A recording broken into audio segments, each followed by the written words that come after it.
Salmo de número 3. Amém? A palavra do Senhor diz assim, cabeçalho primeiro. Davi confia em Deus na sua adversidade.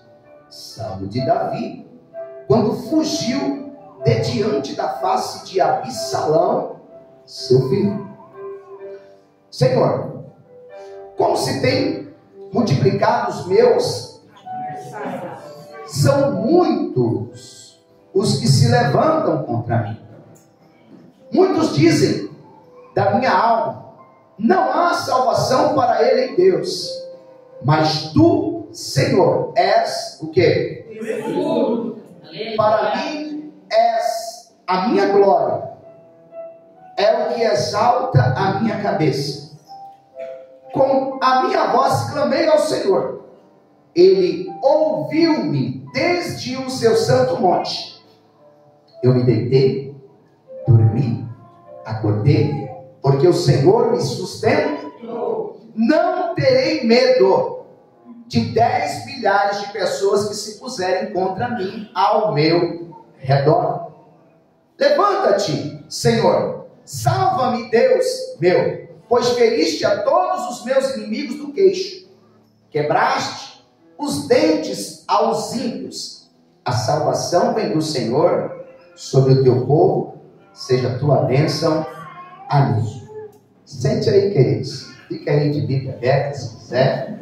Como uma reflexão. Pois bem, eu não sei se você entendeu o cabeçalho e o decorrer da leitura, mas é um salmo de Davi. Amém? Amém. Aqui fala de duas personagens a princípio, Absalão e Davi. Eu vou explicar rapidinho um pouquinho aqui da biografia de Absalão, bem rápido. Quem é Absalão? Absalão foi o terceiro filho do rei Davi. Sua mãe se chamava Maaca.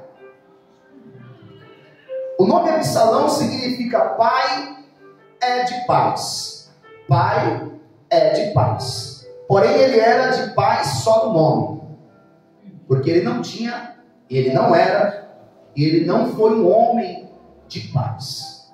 Ele ficou conhecido na Bíblia por dois casos. Primeiro, ele mandou matar o seu irmão por vingança. Olha como é que ele ficou conhecido na Bíblia. Segundo, por tentar roubar o trono do pai. Ele quase conseguiu. Ele conseguiu roubar o trono do pai por alguns dias, quem sabe, meses, não sei. Não há relato do tempo. Mas que ele conseguiu tirar por algum tempo o pai do trono, ele conseguiu.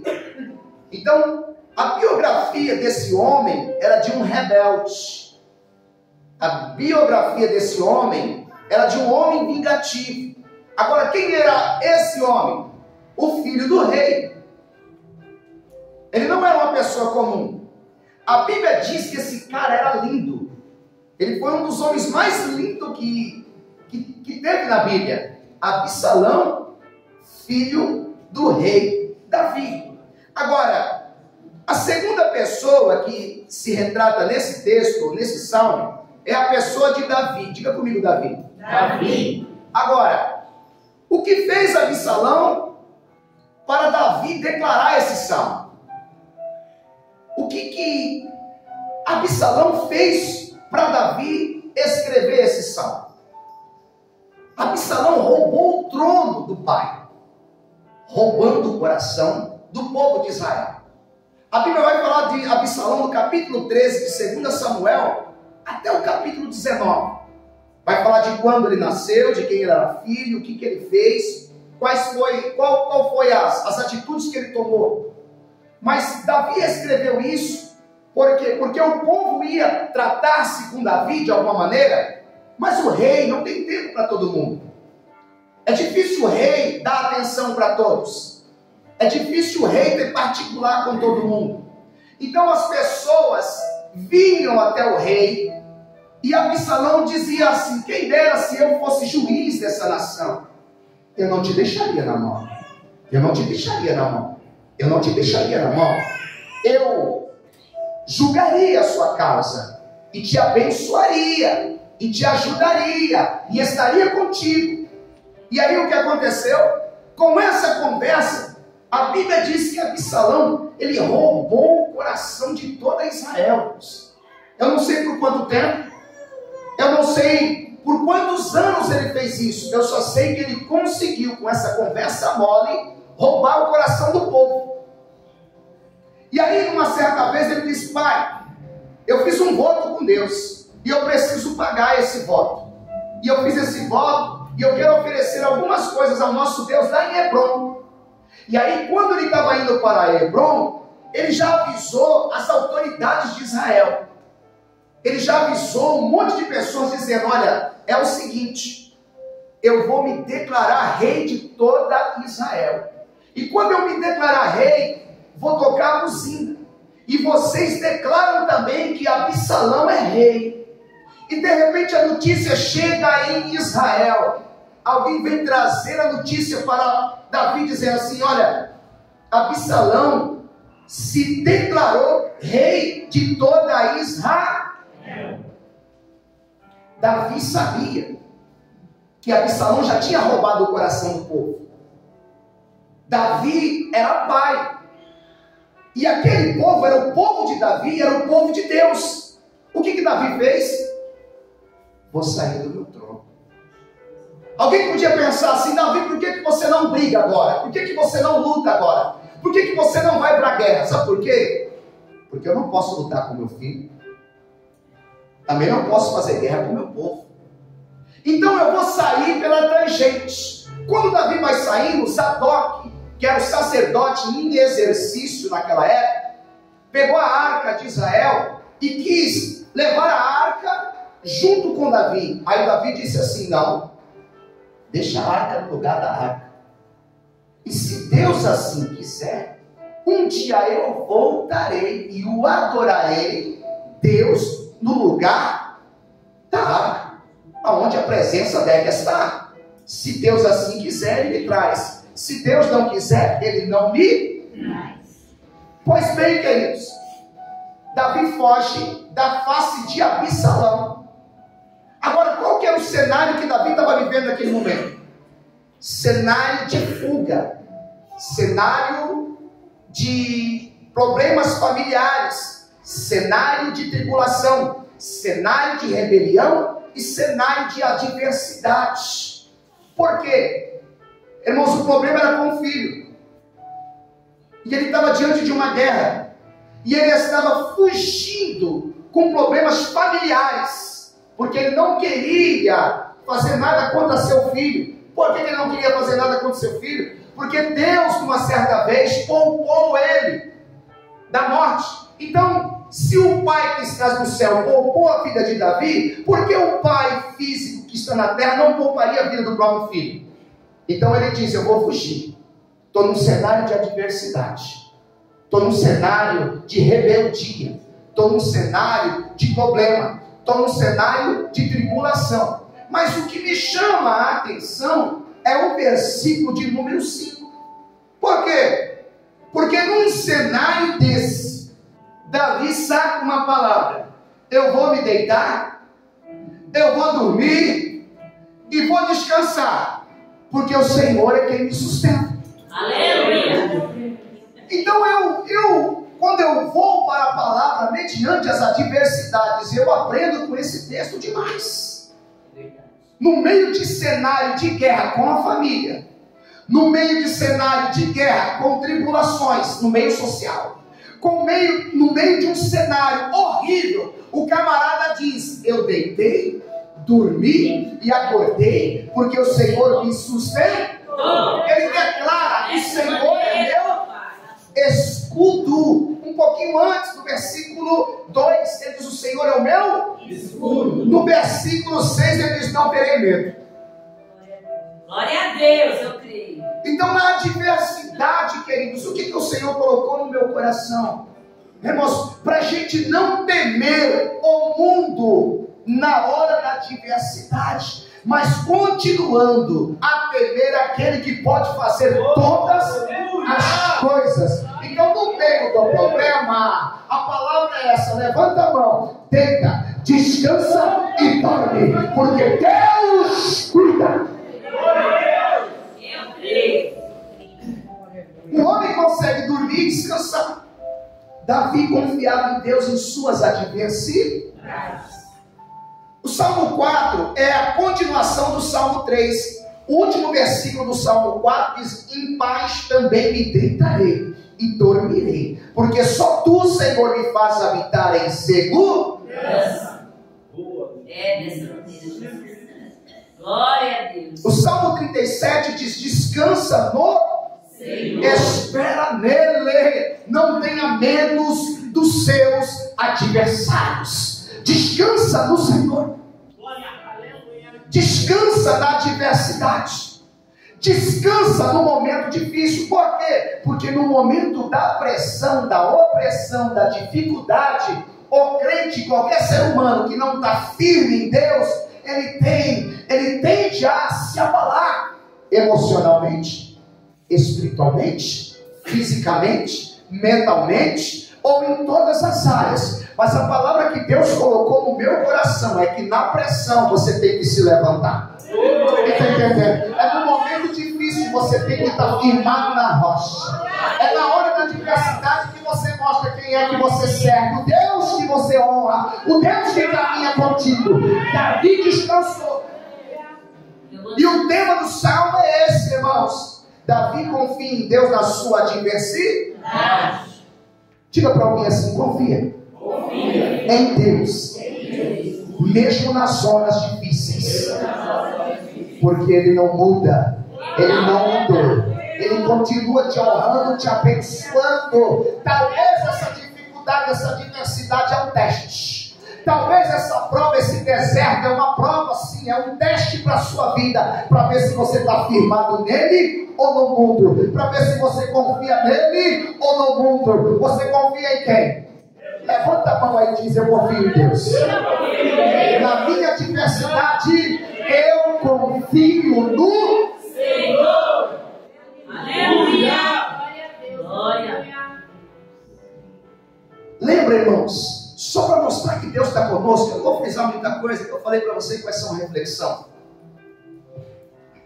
Lembra ali em 2 Reis capítulo 6, quando o profeta Eliseu revelava o que ia acontecer em Israel, quando os soldados dos inimigos vinham para Israel, ele falava: rei, em revelação, ele tinha revelação e dizia assim: rei, o inimigo está vindo pela direita, então se acampa pela esquerda e fica na espreita que você vai ganhar essa batalha. Então tudo que o inimigo tentava contra o povo de Deus, Deus trazia a revelação para o profeta, e o profeta entregava para o rei da pátria.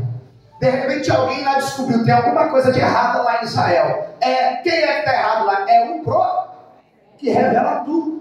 Se o profeta revela tudo, se o profeta é de Deus e tem a revelação, vamos ver se ele é de Deus e se tem a revelação mesmo. Aonde esse profeta mora? Em Dotã. Então esse rei inimigo mandou um monte de soldado lá para a casa do profeta Eliseu em Dotã. Eliseu estava descansando.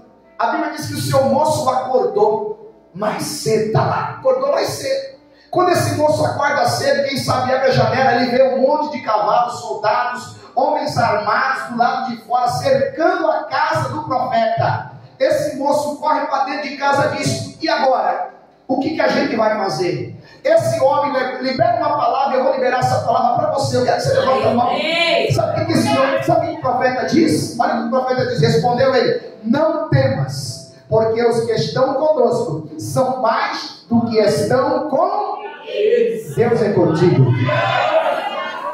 Nessa diversidade, você vê cercado, alguém com medo, mas o profeta descansando na adversidade, dormindo na adversidade, porque tem um texto na Bíblia que diz que Deus dá os seus enquanto dorme. Sabia disso? Deus dá os seus enquanto dorme, porque os que confiam no Senhor descansa nele, e quem descansa nele é abençoado por.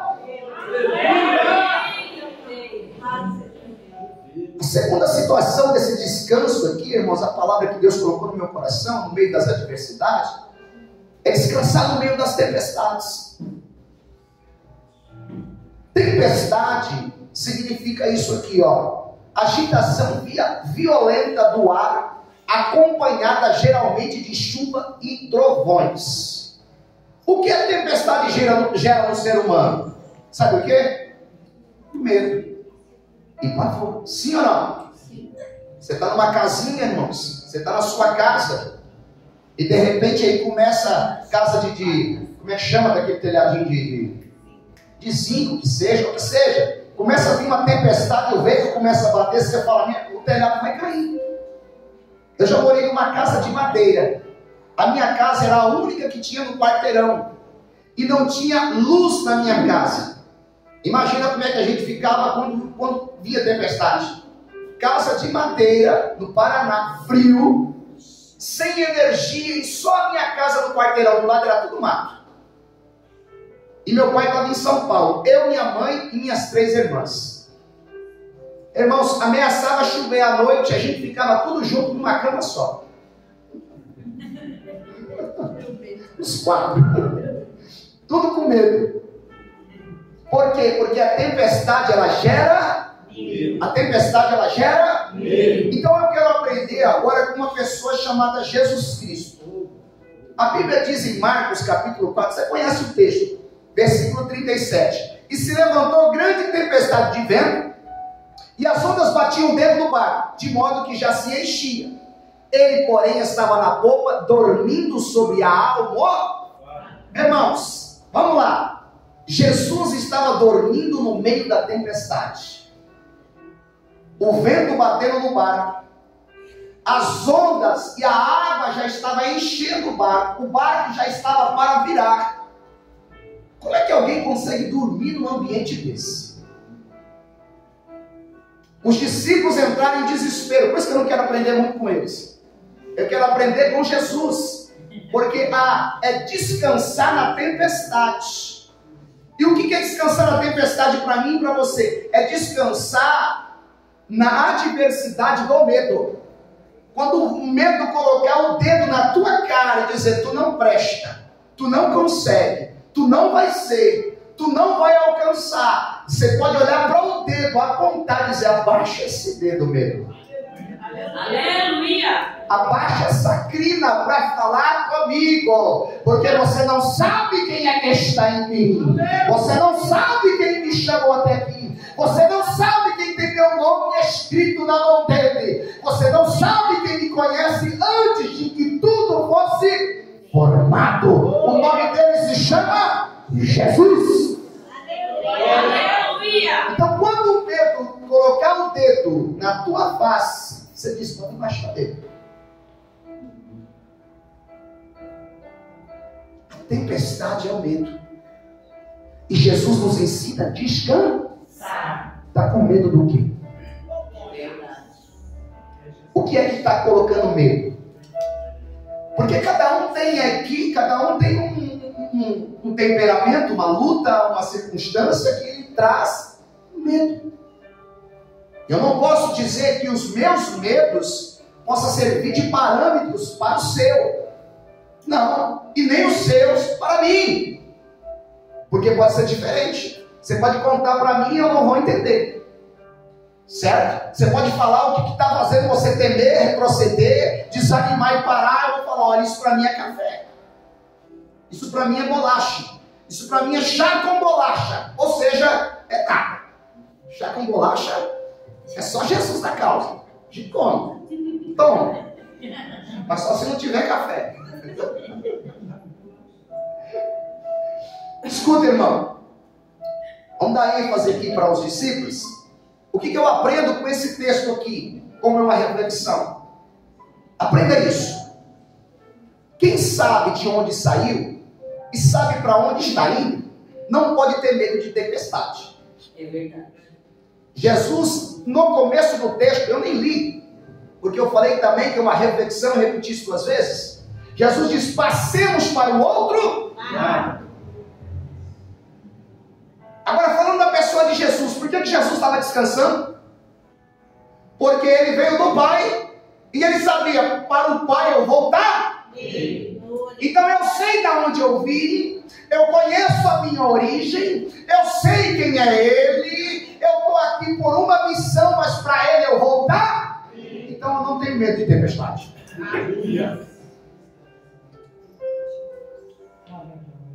Discípulos,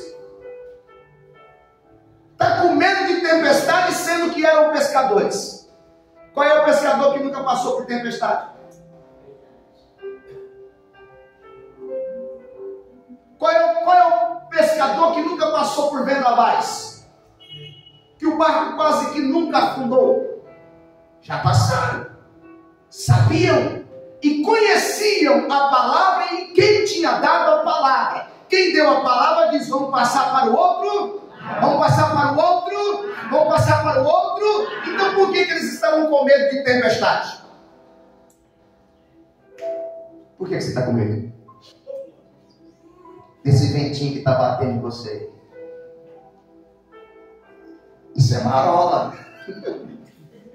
Isso nem é onda. Por que esse ventinho está mexendo com você? Você não sabe para onde você vai?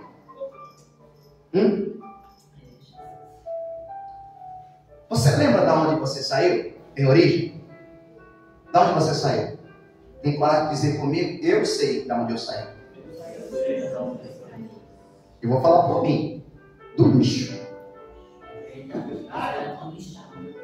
Então eu sei de onde eu saí. Agora, uma tempestade, uma situação que queira me colocar medo, uma circunstância difícil. Peraí. Eu sei de onde eu saí. Do lixo. Agora, também sei quem me tirou do lixo. Oh, aleluia! Quem me tirou? A Bíblia diz no Salmo 40 que Ele nos tirou de um charco de... Como é que é o nome dele? Quem é que te tirou de lá? Jesus! Oh, glória! Agora, eu também sei que quem está andando comigo tem um nome. Quem é? Jesus. Ele está no barco com os discípulos. Ele está no barco com o... Jesus diz: passemos para o outro, mas Ele vai no barco com você. Você sai do lixo, Ele te tira do lixo e Ele vai com você. Agora Ele também te leva até o destino. Qual é o destino? Qual é o destino? Quem tem coragem de encher a boca e dizer que é céu? Quem tem coragem de encher a boca, levantar a mão e dizer é céu? O meu destino é céu. Olhe para alguém, aponta o dedo e diga assim: então por que você está com tanto medo?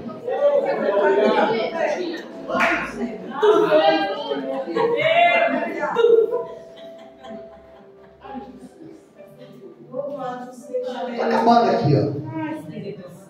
Descansar em meio a notícias ruins. Presta atenção. Acabando, isso aqui é 5 minutos. A Bíblia diz em Atos capítulo 12, a partir do versículo 6, o 12, 1, 2, 3, 4, diz que Herodes pegou Tiago e decapitou Tiago, cortou a cabeça de Tiago. Mas ele também pega Pedro e ia fazer o mesmo com Pedro, porque o povo gostou que fizeram com Tiago. Agora, vamos fazer também com Pedro, porque Pedro é uma coluna. Pedro tem propagado o evangelho. Então vamos decapitar Pedro também. Todo o povo diz amém. Eu gostei da ideia. Mas o que me chamou a atenção é que Pedro, sabendo que ia morrer, a Bíblia diz que ele estava dormindo. Diga comigo, dormindo. Descansar em meio às notícias. Você consegue dormir?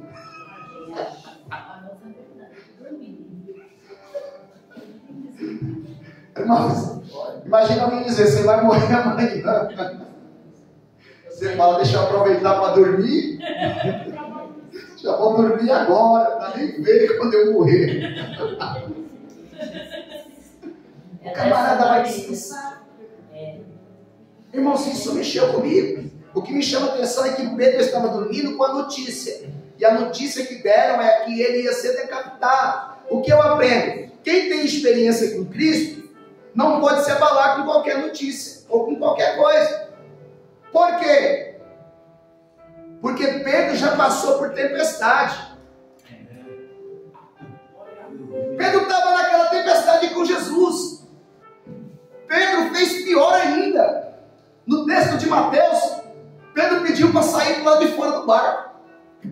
No meio da tempestade, Jesus andando sobre as ondas, Pedro disse: é tu, deixa eu ir aí.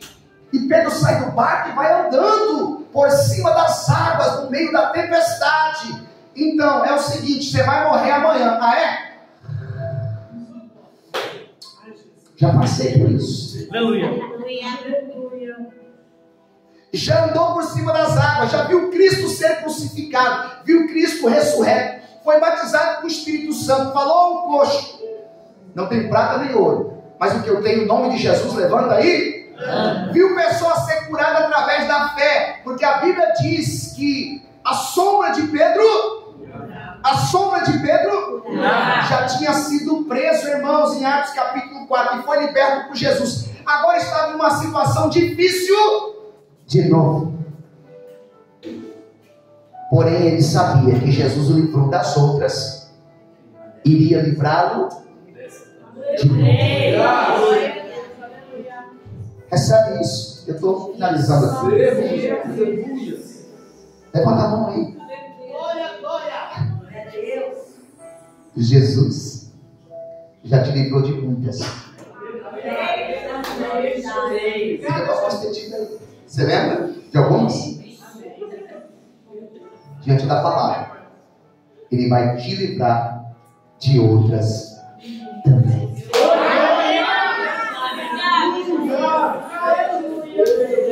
Finaliza aqui. Diga para mim: descansa no Senhor. Pode pegar na mão dessa pessoa, levanta ela. Aleluia. A palavra dessa noite, que Deus colocou no meu coração, simples dessa maneira, mas eu tenho certeza que teve profundidade. Sim ou não? Sim. Olha o tema: confiar em Deus de tal maneira que nas horas difíceis você consiga descansar. Não deixa nenhuma palavra tirar teu sono. Não deixa nenhum pavor, nenhum momento ruim. Deixa não. A gente é sensível, obviamente, a gente recebe. Mas quando você receber alguma notícia, alguma situação, alguma circunstância que te abalar momentaneamente, desce. Diz: Senhor, me ensina nessa situação. Porque a tua palavra diz que eu tenho que deitar, dormir e acordar, porque é o Senhor que me sustenta. Então, em paz eu vou me deitar. Amém? Mais uma vez, diga para alguém: fique em paz. Amém. Segura na mão que a gente faz uma oração. Que Deus te abençoe, você que está em casa. Então, compartilhe essa palavra para alguém que está passando por um processo difícil. Eu tenho certeza que Deus vai dar alívio para ela. No nome de Jesus. Pai, em nome de Jesus, eu te